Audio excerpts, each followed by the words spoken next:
Nós estamos começando o programa Trocando Ideias, programa da Igreja Presbiteriana de Pinheiros, em São Paulo, igreja pastoreada pelo reverendo Arival Dias Casimiro, um homem de Deus, um grande líder, sobretudo na área da expansão da igreja, na área missionária, que tem impactado o estado de São Paulo, plantando igrejas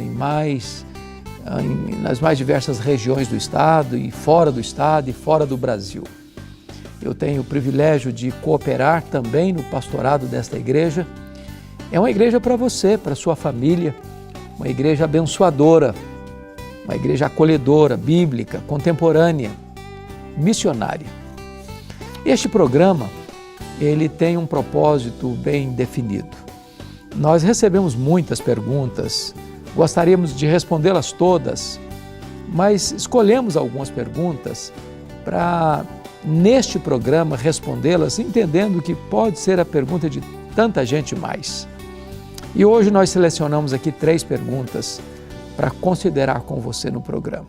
A primeira delas é a seguinte: Pastor, poderia, por favor, explicar o significado do texto bíblico que diz: este te ferirá a cabeça, referindo-se ao descendente da mulher, e tu lhe ferirás o calcanhar, referindo-se à serpente?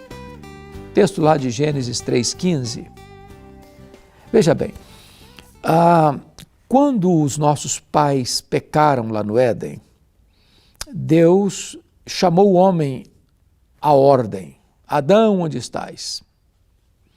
E Adão deu as suas desculpas: estava nu e aí eu me escondi. Mas quem te mostrou que tu estavas nu? Comeste do fruto que te ordenei não comesses. A mulher que tu me deste, ela me enganou e eu comi. E Deus perguntou: e a mulher? A serpente me enganou e eu comi. Deus não conversa com a serpente. Deus traz juízo sobre ela. E então Deus diz que o descendente da mulher esmagará a cabeça da serpente e a serpente ferirá o seu calcanhar. Quando a serpente fere o calcanhar de Cristo, é uma ideia de que Cristo, o descendente da mulher, semente da mulher, nascido de mulher, nascido sob a lei, o nosso Redentor, o Messias, se encarnou, vestiu pele humana, esvaziou-se, humilhou-se, tornando-se servo, humilhando-se a ponto de sofrer morte de cruz, passando por todas as agruras desta vida, sabendo o que é solidão, sabendo o que é perseguição, sabendo o que é traição, sabendo o que é fome, sabendo o que é sede, sabendo o que é cansaço, sabendo o que é fadiga, sabendo o que é angústia. E mais, ele suportou a própria morte. Ele assumiu o nosso lugar como nosso representante, como nosso fiador. Todos os momentos que ele viveu na dependência de Deus, mas sob o ataque, a fúria da serpente.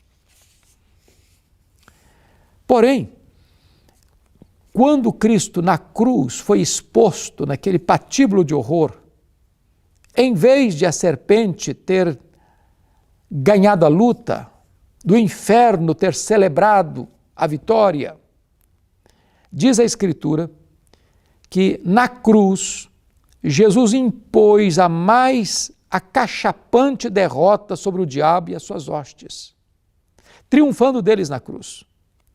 Foi lá na cruz que Jesus esmagou a cabeça da serpente e venceu o diabo, e venceu o pecado, e venceu o mundo, e ressuscitou gloriosamente, triunfando sobre a morte, inaugurando a imortalidade e trazendo eterna redenção para o seu povo.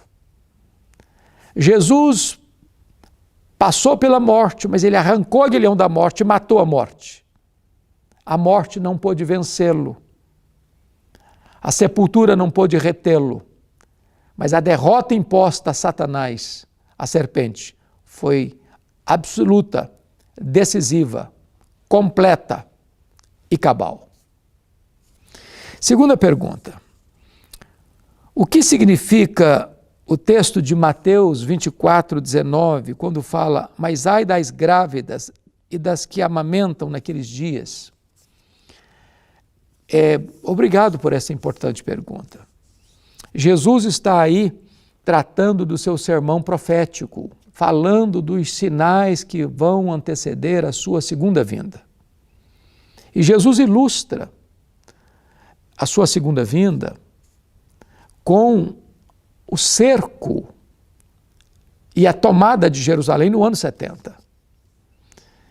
Uma mulher grávida ou uma mulher que amamenta, numa hora de aperto, de emergência, ela não consegue correr com celeridade, com um bebê no colo, ou grávida.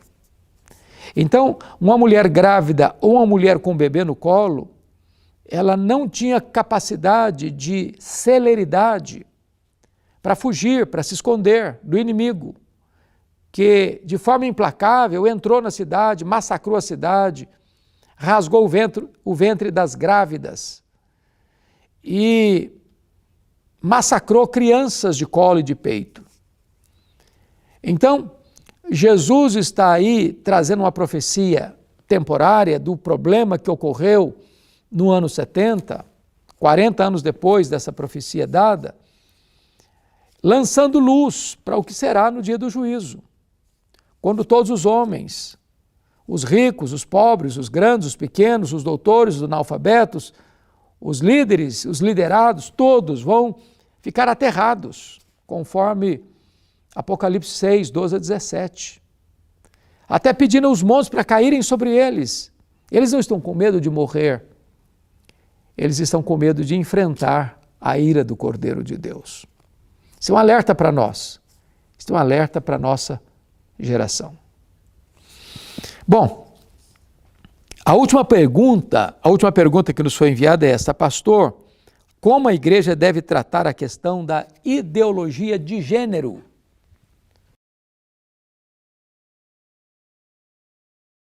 Essa é uma pergunta complexa e muito sensível nos nossos dias. Parece-nos de que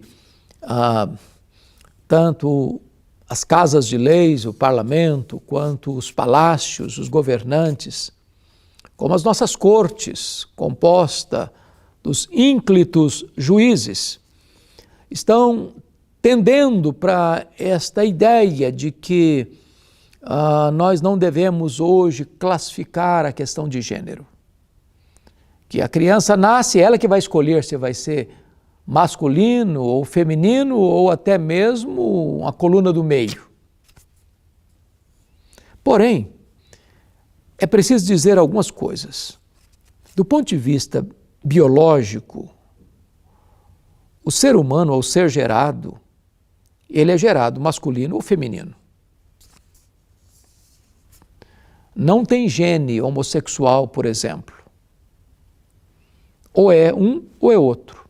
Porque foi assim que Deus criou. Deus criou o homem e a mulher, a sua imagem e a sua semelhança. Um macho, uma fêmea. Só assim a raça humana poderia procriar e multiplicar e encher a terra. Desta forma, hoje o grande problema não é a questão de respeitar as escolhas. Devemos respeitar. A igreja cristã não é homofóbica. A igreja cristã respeita as escolhas que as pessoas fazem. São pessoais, intransferíveis. Porém, uma coisa é você respeitar uma escolha, outra coisa é você ter que engolir a escolha e concordar com ela. Bom, o povo de Deus, a igreja de Cristo, ao longo dos séculos, tem uma máxima inegociável, uma cláusula pétrea. Para nós, a Bíblia é a palavra de Deus. Nossa única regra de fé e prática. Isso não mudou, isso não vai mudar. A sociedade pode mudar, as leis podem mudar, os costumes podem mudar, as opiniões da sociedade podem mudar. A palavra de Deus não muda. Ela é imutável. Então, nós respeitamos as escolhas, mas nós ficamos sempre com a palavra de Deus. E a palavra de Deus vai nos ensinar que Deus criou o homem, à sua imagem, à sua semelhança, homem e mulher os criou. É simples.